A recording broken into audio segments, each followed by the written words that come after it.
Jack Miller calls out Alex Marquez, "He betrayed me." Plus Rossi's 27-year record tied by Marquez's protégé. Stay tuned for the full story. David Alonso has etched his name in the history books by breaking a record that stood for 27 years, previously held by none other than Valentino Rossi.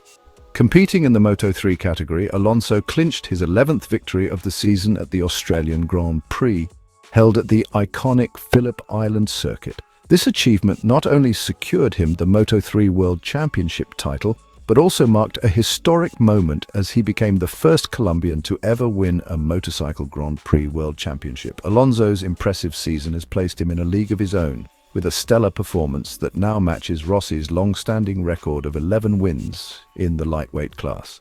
However, Alonso still has the opportunity to set a new benchmark, as one more victory this season would make him the outright record holder.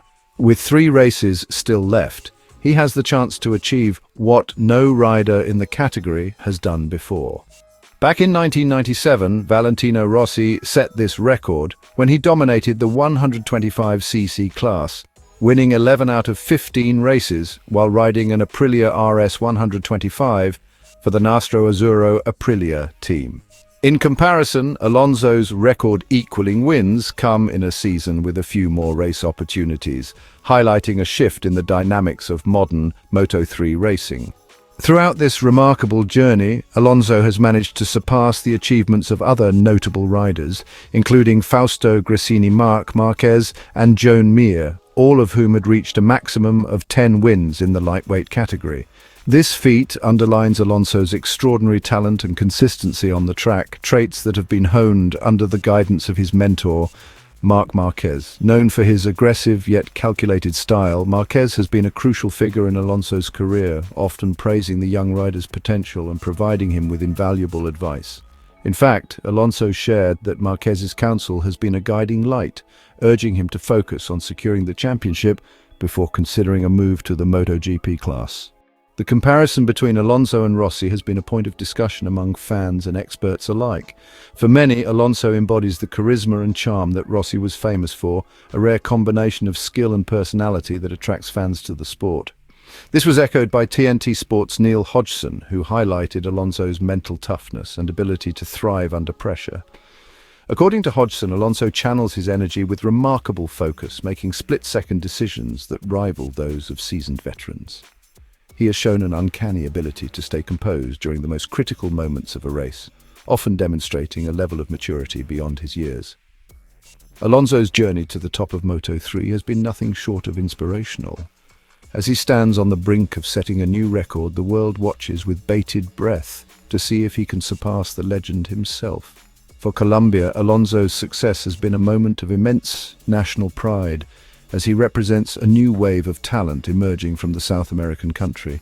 With his eyes set on making history, Alonso's story is not just about breaking records, but about carving a legacy that could inspire future generations of riders. Jack Miller's performance at the Australian MotoGP was hindered by an incident involving Alex Marquez, which significantly impacted his race.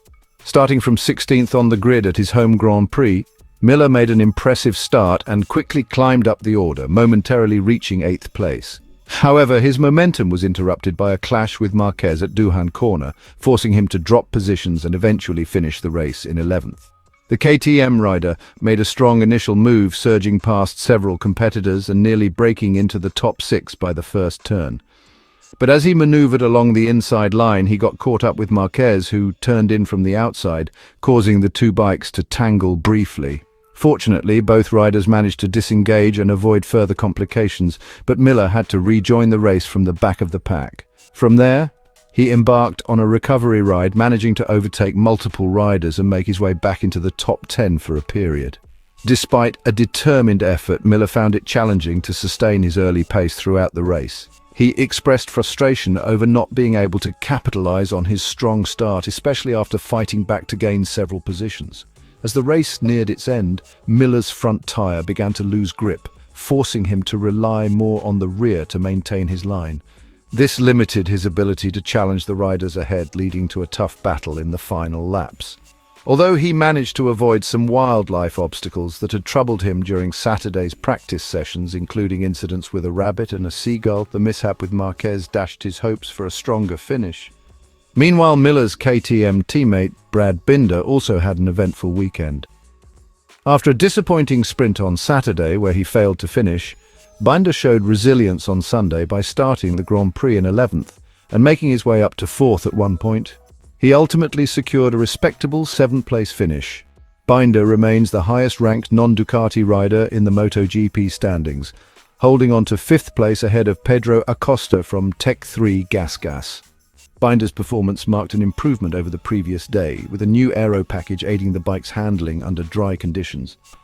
Although he managed to stay competitive for much of the race, a dip in his pace during the final laps prevented him from challenging for a top 4 finish. Binder and the team took the positives from the weekend, noting the small but crucial steps forward in the bike's development. Team manager Francesco Guidotti highlighted the improvements, acknowledging that Binder had initially been part of the leading group but lost pace due to reduced confidence in the rear tyre towards the end. Despite not finishing as high as they hoped, the team saw it as a weekend of learning and progress. For Miller, the race was a mixture of highs and lows. A brilliant start showcased his capability, but the early incident disrupted his rhythm, leaving him to play catch-up for the rest of the event. Binder's performance demonstrated consistency and potential, but like Miller, he faced challenges that kept him from contending for the top spots.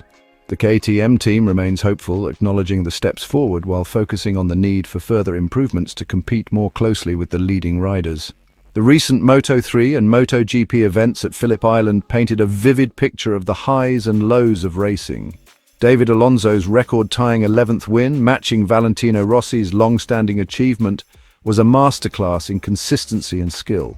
He's shown a rare blend of talent and composure, and with 3 races left, Alonso has a shot at setting a new benchmark in Moto3. His rise also marks a proud moment for Colombia, highlighting the global reach of the sport. Meanwhile, Jack Miller's home race was marred by a clash with Marc Marquez, cutting short what looked to be a promising start. Miller's early pace showed his potential, but the incident forced him to fight his way back, ultimately finishing 11th. On the flip side, Brad Binder's solid 7th-place finish showed signs of improvement for KTM, though the team still faces a tough climb to match Ducati's pace. Overall, it was a weekend of contrasts, from Alonso's historic achievement to the intense, unpredictable nature of MotoGP. As the season narrows down, all eyes are on whether Alonso can break new ground and if teams like KTM can refine their setups to challenge the frontrunners. Hey MotoGP fans, don't forget to like and subscribe to stay updated with all the latest action.